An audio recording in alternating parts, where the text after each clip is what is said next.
तो खेडूत मित्रों एक बार फरीथी स्वागत है आप सौनी पोतानी चेनल खेडूतनी दुनिया में। तो दोस्तों आजनी विडियोनी अंदर आपणे 7 मोटा अने महत्वना समाचार जाणीए, जेमां राज्यभर में भारे वरसादनी आगाही, आधार कार्ड फ्री में थशे सुधारा, तेमज सीएम भूपेन्द्र पटेलनी दिल्हीनुं तेड़ुं तथा खेडूतोने पाक धिराण लोन माफ, आजना सोना चांदीना भाव, नितिन गडकरीनो मोटो निर्णय તેમજ લીલા શાકભાજીના ભાવ આસમાને।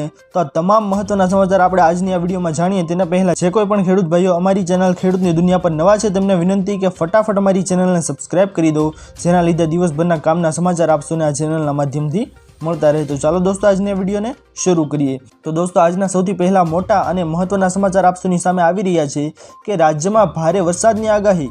વરસાદી માહોલ વચ્ચે નવી આગાહી સામે આવી છે।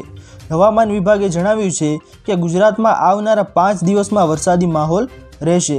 ઓફશોર ટ્રફ અને શિયર ઝોનના કારણે ઉત્તર ગુજરાતમાં ભારે વરસાદની સંભાવના છે। તો સાબરકાંઠા, બનાસકાંઠા, અમદાવાદ અને ગાંધીનગરમાં સારો વરસાદ પડી શકે છે। મળતા અહેવાલો મુજબ સામાન્ય રીતે જે વરસાદ વરસે છે તેના કરતાં આ વર્ષે અત્યાર સુધીમાં 28% વધુ વરસાદ નોંધાયો છે। ત્યારબાદના મહત્વના સમાચાર આપ સૌની સામે આગળ આવી રહ્યા છે દોસ્તો કે આધાર કાર્ડમાં ફ્રીમાં થશે સુધારો। આધાર કાર્ડની વિગતો મફતમાં અપડેટ કરવાની છેલ્લી તારીખ ફરી એકવાર લંબાવવામાં આવી છે।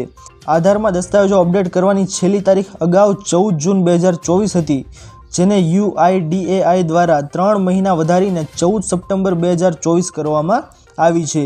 આ માટે સરકાર દ્વારા માય આધાર એપ્લિકેશન લોન્ચ કરવામાં આવી છે, જેથી જે મિત્રો આધાર કાર્ડમાં ઉંમર, સરનામું, જન્મ તારીખ, લિંગ, મોબાઈલ નંબર, ઈમેલ જેવી માહિતી મફતમાં અપડેટ કરાવવા માંગતા હોય તે 14 સપ્ટેમ્બર 2024 પહેલાં આ કાર્ય કરી શકે છે। ત્યાર પછીના મહત્વના સમાચાર આપ સૌની સામે આવી રહ્યા છે દોસ્તો કે સીએમ ભૂપેન્દ્ર પટેલને દિલ્હીનું તેડું। સીએમ ભૂપેન્દ્ર પટેલ આજે રાત્રે 8 કલાકે દિલ્હી જવા રવાના થશે। આવતીકાલે દિલ્હીમાં તેઓ નીતિ આયોગની બેઠકમાં હાજરી આપશે। પછી તેઓ પીએમ મોદી અને અમિત શાહને મળશે। પીએમ મોદીની અધ્યક્ષતામાં નીતિ આયોગની બેઠક યોજાશે, તેમજ 2024ની લોકસભાની ચૂંટણી પરિણામો બાદ આ પહેલીવાર નીતિ આયોગની બેઠક થશે, જેમાં તમામ સીએમ ભાગ લેશે। મળતી માહિતી અનુસાર વિપક્ષ પક્ષની સરકાર ધરાવતા રાજ્યોના સીએમએ નીતિ આયોગની બેઠકનો વિરોધ કર્યો છે। ત્યાર પછીના મહત્વના સમાચાર આપ સૌની સામે આગળ આવી રહ્યા છે દોસ્તો કે ખેડૂતોને પાક ધિરાણ લોન માફ।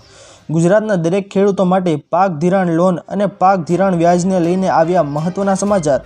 ખેડૂતોએ લીધેલ લોનની નવા જૂની કરવા ખેડૂતો પાસે કેશ પેમેન્ટ માંગવાની બદલે ડાયરેક્ટ બેંકમાંથી ઓટો રિવ્યૂ કરી આપવામાં આવે તેવી માંગ ખેડૂતો દ્વારા કરવામાં આવી છે।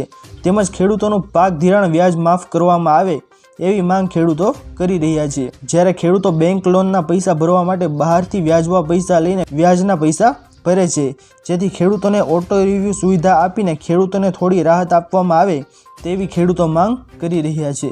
ત્યારબાદના મહત્વના સમાચાર આપ સૌની સામે આવી રહ્યા છે દોસ્તો કે આજના સોના ચાંદીના ભાવ। આજે 22 કેરેટ 10 ગ્રામ સોનાના ભાવમાં 1100 રૂપિયાનો ઘટાડો થયો, તે સાથે નવો ભાવ 63,900 રૂપિયા થયો, જ્યારે ગઈકાલે તેમનો ભાવ 65,000 રૂપિયા હતો। જ્યારે 24 કેરેટ 10 ગ્રામ સોનાના ભાવમાં 1200 રૂપિયા ઘટાડો થયો છે, તે સાથે નવો ભાવ 68,800 રૂપિયા થયો, જ્યારે ગઈકાલે તેમનો ભાવ 70,000 રૂપિયા હતો। તેમજ આજે ચાંદીના ભાવમાં 500 રૂપિયાનો ઘટાડો થયો છે, તે સાથે ચાંદીનો નવો ભાવ 84,000 રૂપિયા થયો છે। ત્યાર પછીના મહત્વના સમાચાર આપ સૌની સામે આગળ આવી રહ્યા છે દોસ્તો કે નીતિન ગડકરીનો મોટો નિર્ણય। નીતિન ગડકરીએ એક મોટો નિર્ણય લેતા હાલની ટોલ સિસ્ટમ નાબૂદ કરી દીધી છે। તેમણે સેટેલાઇટ આધારિત ટોલ વસૂલવાની જાહેરાત કરી છે। ગડકરીએ કહ્યું કે આ સિસ્ટમ લાગુ કરવા પાછળનો ઉદ્દેશ્ય ટોલ વસૂલાત વધારવાનો અને ટોલ પ્લાઝા પર ભીડ ઘટાડવાનો છે। આ પહેલાં ગડકરીએ કહ્યું હતું કે હવે સેટેલાઇટ આધારિત ટોલ કનેક્શન થશે, તમે જેટલી મુસાફરી કરશો તેટલા પૈસા કપાશે। ક્યારથી અમલ થશે તે અંગે કોઈ સ્પષ્ટતા નથી। ત્યારબાદના મહત્વના સમાચાર આપ સૌની સામે આગળ આવી રહ્યા છે દોસ્તો કે લીલા શાકભાજીના ભાવ આસમાને। લીલા શાકભાજીના ભાવ આસમાને પહોંચ્યા છે દોસ્તો।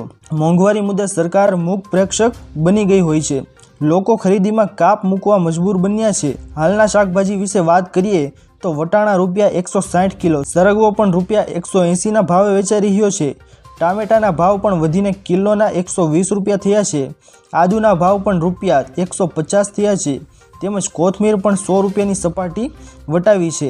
કોથમીર 100 ગ્રામના રૂપિયા 10 ભાવ વેચાઈ રહી છે। તેમજ તુવેરના ભાવ તો રૂપિયા 250 થી 300 સુધી પહોંચ્યા છે। તો ખેડૂત મિત્રો આ હતા આજના સૌથી મોટા અને મહત્વના સમાચાર। આશા કરું છું કે આપ સૌને આજના મહત્વના સમાચાર પસંદ આવ્યા હશે। જો પસંદ આવ્યા હોય તો વિડીયોને લાઇક કરવાનું ભૂલતા નહીં।